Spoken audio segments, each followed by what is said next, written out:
jungle. నమస్కారం. విశ్వా న్యూస్కు స్వాగతం. షాద్నగర్లో సేవాలాల్ మహారాజ్ విగ్రహ ప్రతిష్టాపన. షాద్నగర్ పట్టణంలో సంత్ శ్రీ సేవాలాల్ మహారాజ్ విగ్రహ ప్రతిష్టాపన మహోత్సవం శనివారం అత్యంత వైభవంగా జరిగింది.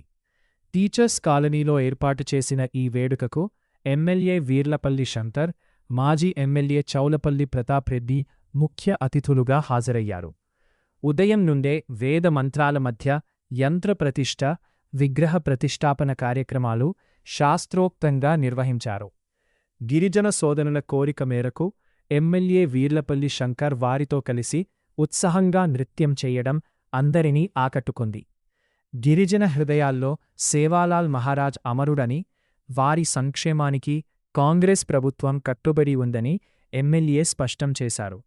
గిరిజన సంప్రదాయ దుస్తులతో పట్టణంలో నిర్వహించిన భారీ ర్యాలీ ప్రత్యేక ఆకర్షణగా నిలిచింది. ఈ కార్యక్రమంలో మున్సిపల్ చైర్మన్ బసవేశ్వర్, గిరిజన నేతలు మరియు పెద్ద సంఖ్యలో భక్తులు పాల్గొని పూజలు నిర్వహించారు. సేవాలాల్ మహారాజ్ యొక్క జయంతి ఉత్సవాలు చాలా ఘనంగా జరుపుకోవడం జరుగుతుంది. మనందరూ తెలుసు, సంత్ సేవాలాల్ మహారాజ్ దైవ సంబుతుడు, ఆరాధ్య గిరిజన ఆరాధ్య దైవం చాలా ఘనంగా నిర్వహించడం జరిగింది.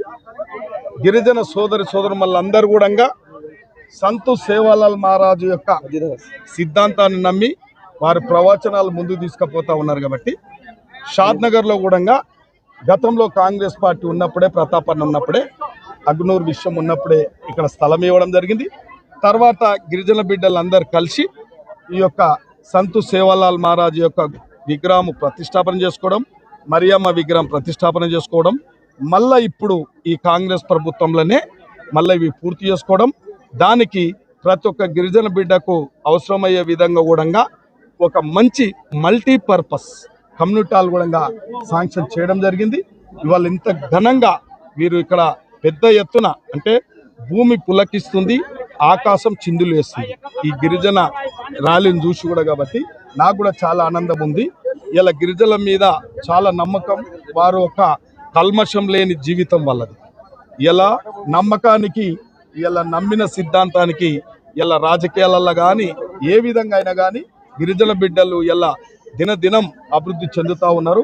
వారు నిజంగా రేపు భవిష్యత్తులో కూడా ఇలా కొత్తగా నూతనంగా కూడా ఎంతోమంది సర్పంచులు కూడా ఎన్నుకోబడ్డారు. వారికి ప్రత్యేకంగా నిధులు కూడా ఇస్తామని చెప్పడం జరిగింది. ఏదేమైనా కాంగ్రెస్ పార్టీ ఆ రోజు ఈ రోజు గిరిజనులకు అండగా ఉండే పార్టీ ఏదైనా ఉందంటే అది కాంగ్రెస్ పార్టీ. కాబట్టి ఇవాళ ఇంత పెద్ద ఎత్తున గిరిజనులకు అభివృద్ధి గురించి కూడా కాంగ్రెస్ పార్టీ, నేను ఎమ్మెల్యేగా నా బాధ్యత కాబట్టి ఇవాళ వారికి అన్ని విధాలా సహకరించడం జరుగుతుంది.